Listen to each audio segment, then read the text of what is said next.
I have been sounding the alarm for years that 80% of the grocery market in Canada is controlled by only 5 major retail grocery chains.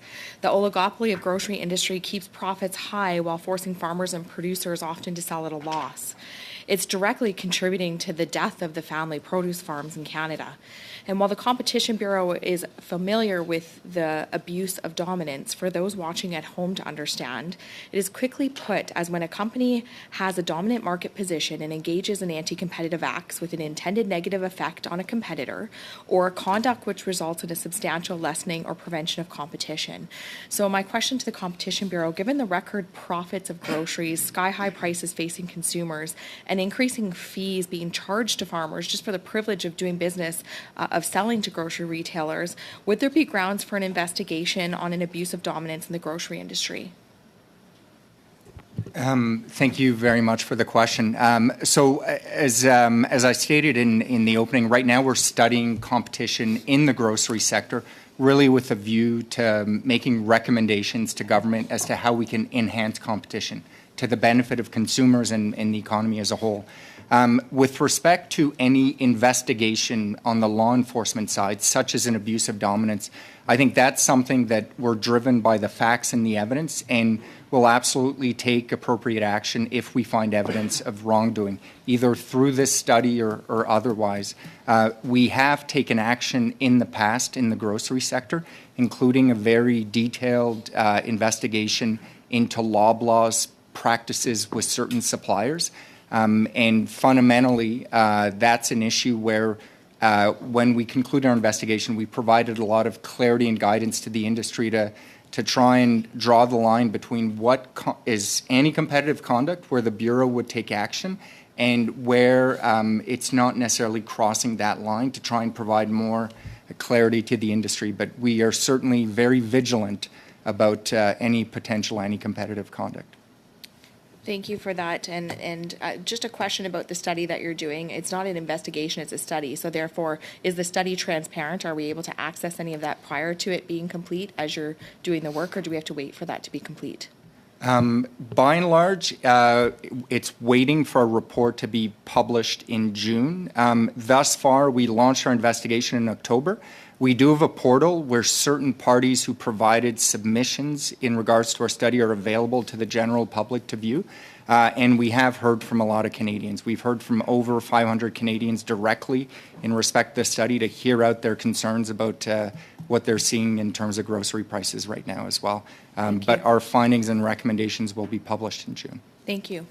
Is the Competition Bureau currently investigating the practices of large grocers for any other reason other than this study?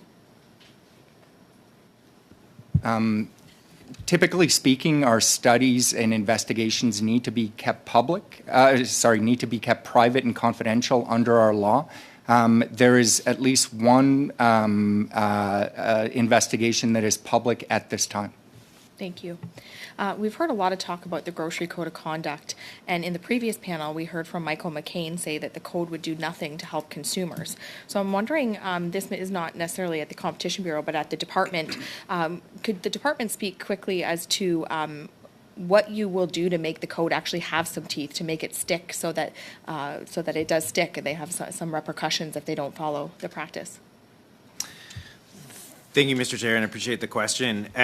So the Code of Conduct will set principles and clear definitions, but also includes various dispute resolution and adjudication mechanisms. It's a project that's underway. It includes our colleagues over at Agriculture and Agri-Food Canada as well as the industry. We've heard loudly from other parts of the supply chain that actually smaller suppliers do actually want contractual certainty, and they do actually want mechanisms to be able to engage around the practices of the retail side of the industry. And so the goal of the binding adjudication and some of the dispute resolution is to allow for those mechanisms for the industry to be able to engage across the supply chain. Thank you. And my last question to the Competition Bureau today, as soon as we tend to see a successful group of independent grocery stores emerge. For example, we can use a local store here, Farm Boy, which started right here in Ottawa, and we tend to see big grocers come and buy these stores out. And in this case, I believe it was Empire Foods. And we have so few independent grocery stores left in this country. I think the figure is something less than 34% or so.